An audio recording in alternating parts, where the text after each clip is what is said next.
Welcome back. Let's talk about the timeline of CMMC. CMMC 1.0 was released all the way back in September of 2020.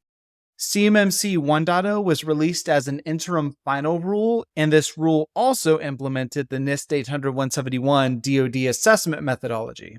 Moving forward, CMMC 2.0 was released in November of 2021. CMMC 2.0 made many changes to the CMMC program that we'll discuss in another lecture. After CMMC 2.0 was released, we had been waiting for the DoD to conduct further rulemaking to actually implement CMMC 2.0. And that finally came to us right around Christmas of 2023. I actually spent much of my Christmas vacation reading this rule in preparation to update this course. This rule is published under Title 32 of the Code of Federal Regulations, or CFR. This rule codifies CMMC 2.0. This is really a critical milestone for the CMMC program, and once it clears the comment period and it goes into effect, CMMC assessments can begin. Note that the rest of this timeline is based on projections and is subject to change.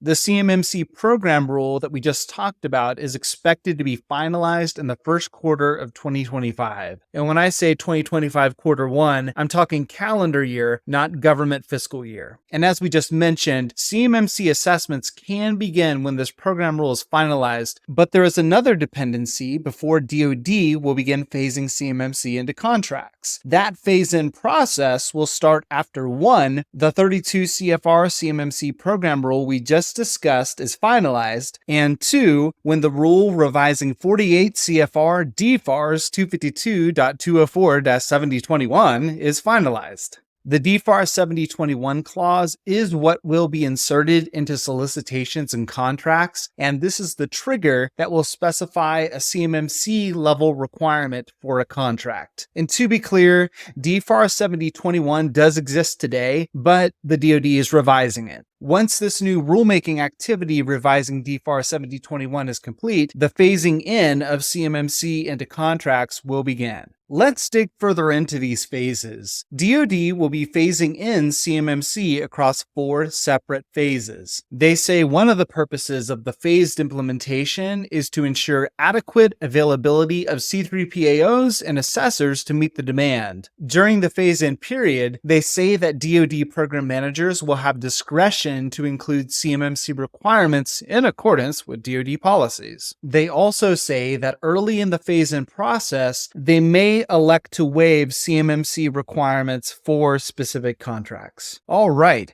let's start with Phase 1. Phase 1 will begin immediately after the 48 CFR rule revising the DFAR 7021 clause becomes effective and will last for 6 months. In Phase 1, DoD will include CMMC Level 1 or Level 2 self-assessment requirements in all applicable DoD solicitations and contracts as a condition of contract award. At DoD's discretion, CMMC Level 1 or Level 2 self-assessments may be required to exercise a contract's option period. Also at DoD's discretion, they may require CMMC Level 2 certification in Phase 1. Also at DoD's discretion, they may require CMMC in certain contracts prior to the DFAR 7021 CFR 48 rule going into effect. Phase 2 will begin 6 short months after the start of Phase 1 and will last for 1 year. In addition to Phase 1 requirements, in Phase 2, DoD will include CMMC Level 2 certification requirements in all applicable DoD solicitations and contracts as a condition of contract award. At DoD's discretion, they may delay the inclusion of CMMC Level 2 certification requirements to the exercise of an option period, and also at DoD's discretion, they may require CMMC Level 3 certification in Phase 2.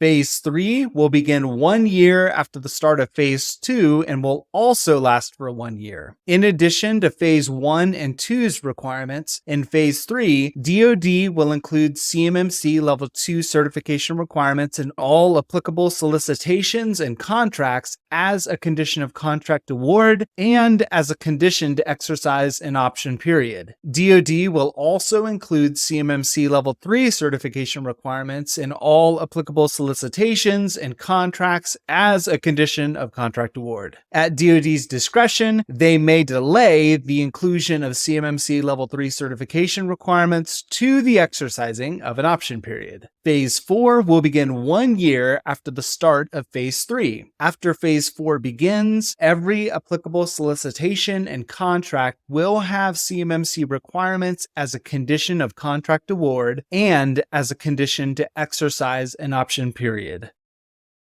If you are a small business, know that the big prime contractors are putting a lot of pressure on their subcontractors to become compliant. Once CMMC certification assessments are available, the pressure will really be on to obtain CMMC certification. Just know that the market will be applying CMMC pressures well before the government begins to. If you are targeting CMMC Level 2 but haven't started yet, you'd better kick it into gear because it can take a company 12 to 18 months to become compliant with CMMC Level 2. All right, that's all for now. See you in the next lecture.